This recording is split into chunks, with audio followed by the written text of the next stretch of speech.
سلطان۔ آدمی خیالات کا دریا نہیں، سمندر ہے۔ سمندر کے اندر میں ٹھہراؤ، لیکن سطح پر تند و تیز موجیں ہیں۔ کوئی موج 5، کوئی 10 اور کوئی 20 فٹ اوپر اٹھتی ہیں۔ غیر معمولی حالات میں یہ 100 فٹ سے زیادہ بلند ہو جاتی ہیں، لیکن دیکھنے والے دیکھتے ہیں کہ 100 فٹ اوپر جا کر بھی ان کا ربط سمندر سے بحال رہتا ہے۔ ایک حد کے بعد سمندر موجوں کو کھینچ لیتا ہے، پھر 10، 20 اور 100 فٹ کی یہ موجیں پانی میں غائب ہو جاتی ہیں۔ زمین و آسمان کے کناروں کی طرح سمندر بھی شش جہت کنارہ ہے۔ آدمی مادی جسم کے ساتھ زمین کے کناروں سے نہیں نکل سکتا۔ موجیں بھی کناروں سے نکلنے کے لیے حالت یعنی اسٹیٹ کی تبدیلی کی پابند ہیں۔ کنارہ محض ساحل نہیں، اس سے مراد حد ہے۔ اللہ تعالیٰ نے سمندر اور فضا سمیت تمام تخلیقات کو لاشمار پرتوں سے مرکب کیا ہے۔ ہر پرت کی وسعت جس مقام تک ہے، وہ مقام اس پرت کا کنارہ ہے۔ سمندر کی موجیں مائع حالت میں اوپر جاتی ہیں تو غائب نہیں ہوتی، زمین پر واپس آتی ہیں، لیکن جب بخارات کی شکل میں اٹھتی ہیں تو سمندر کی کشش سے آزاد ہو کر فضا میں پھیل جاتی ہیں۔ ایک دنیا سے دوسری دنیا اور فضا کے ایک طبقے سے دوسرے طبقے میں داخل ہونے کا قانون ہے کہ اگر موج فضا کے مطابق قالب اختیار نہ کرے تو چاہے 200 فٹ بلند کیوں نہ ہو، زمین و آسمان کے درمیان دنیائیں اس کو قبول نہیں کرتی، واپس بھیج دیتی ہیں۔ خلاؤں کی سیر اور دوسرے سیاروں میں جانے کی جد و جہد کرنے والی نوع آدم کے لیے سمندر کی دنیا آفاقی پیغام ہے کہ زمین کے کناروں سے نکل کر چاند، ستاروں اور سیاروں میں داخل ہونے کا دار و مدار حالت کی تبدیلی پر ہے۔ اس کا مطلب یہ بھی ہے کہ مادی جسم کے ساتھ خلا کی سیر کا دعویٰ کرنے والے زمین کے خلا میں ہی سفر کرتے ہیں۔ ان کی حد وہاں تک ہے جہاں تک فضا مادی جسم یعنی مٹی کا جسم کو قبول کرتی ہے۔ اونچی پرواز خلائی گاڑی کی بھی ہے، لیکن یہ ایک حد کے بعد آگے نہیں جا سکتی، کیونکہ جن دھاتوں سے بنی ہے وہ ایک حد تک فضا کا دباؤ برداشت کرتی ہیں۔ خلائی گاڑی جہاں تک جاتی ہے وہ راستہ کسی طور زمین کے کناروں سے باہر نہیں، بلکہ زمینی فضا کے زیر اثر ہے۔ خلائی گاڑی کی ساخت جن عناصر اور دھاتوں سے مرکب ہے، ان دھاتوں اور عناصر کو کشش ثقل کے تحت یکجا کر کے خلائی گاڑی کی شکل دی گئی ہے۔ لہٰذا خلا میں جہاں تک زمین کی کشش ثقل کام کرتی ہے، خلائی گاڑیاں وہاں تک جاتی ہیں۔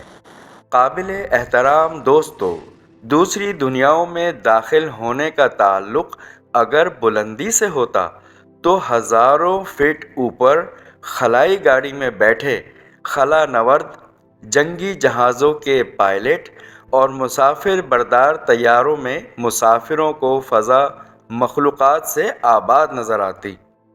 وہ فضائی گاڑی کے ذریعے خلا میں پہنچے ہیں، اپنی حالت تبدیل کر کے خلا میں نہیں پہنچے۔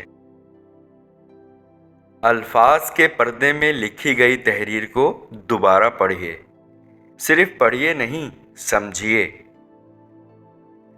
فضا لطیف دنیا ہے، جبکہ پانی کی مائع اور ٹھوس حالت کثیف ہے۔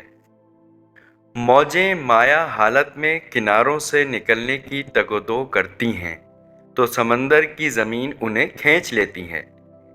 جب یہ بخارات کا پرت اختیار کرتی ہیں تو سمندر کے کنارے ان کے لیے کھل جاتے ہیں اور یہ اس کی کشش سے آزاد ہو جاتی ہیں۔ بخارات بھی فضا میں ایک حد پہ جا کر رک جاتے ہیں۔ آگے بڑھنے کے لیے ان کو نئے پرت کی ضرورت ہے۔ جہاں یہ رکتے ہیں وہاں پہاڑوں کی طرح جمے ہوئے نظر آتے ہیں۔ ان پہاڑوں کو ہم بادل کہتے ہیں، جبکہ بادل جمے ہوئے نہیں، پہاڑ بھی جمے ہوئے نہیں ہیں۔ یہ بادلوں کی طرح اڑ رہے ہیں اور بادل فضا میں پہاڑوں کی طرح تیر رہے ہیں۔ رب العالمین اللہ نے فرمایا ہے، تم قیاس کرتے ہو کہ پہاڑ جمے ہوئے ہیں، یہ بادلوں کی طرح اڑ رہے ہیں۔ حالت کی تبدیلی کا مطلب دوسری نوع کی صورت اختیار کرنا نہیں۔ اللہ نے ہر شے معین مقداروں سے تخلیق کی ہے۔ چڑیا سے چڑیا پیدا ہوتی ہے اور آدمی سے آدمی، پہاڑ سے پہاڑ تخلیق ہوتا ہے اور بخارات سے بخارات بنتے ہیں۔ ہر شے پانی سے تخلیق ہوئی ہے۔ پانی کی کئی حالتوں میں سے چند یہ ہیں: ٹھوس، مائع، گیس، ہیولہ، روشنی۔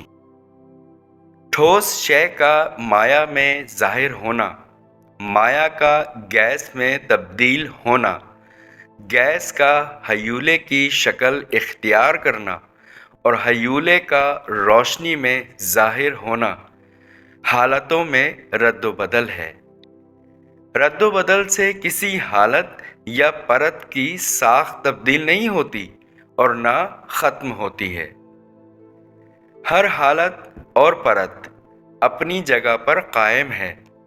اصل میں غالب اور مغلوب کا نظام حرکت میں ہے۔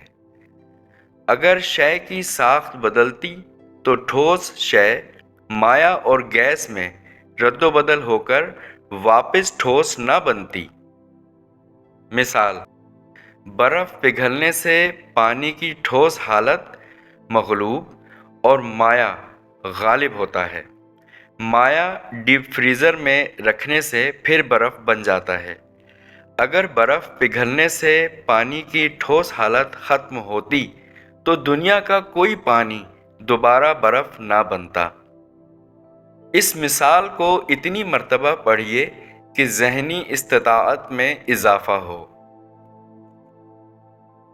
عرض یہ ہے کہ ہر تخلیق لاشمار پرتوں کا مجموعہ ہے۔ تخلیقات کا ٹھوس، مائع، گیس اور روشنی میں ظاہر ہونا ساخت میں موجود حالتوں یا پرتوں کا غالب اور مغلوب ہونا ہے۔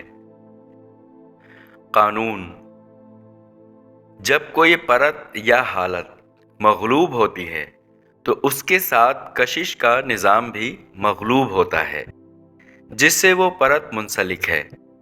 اسی طرح جب کوئی حالت غالب ہوتی ہے تو اس حالت سے منسلک کشش کا نظام غالب ہو جاتا ہے۔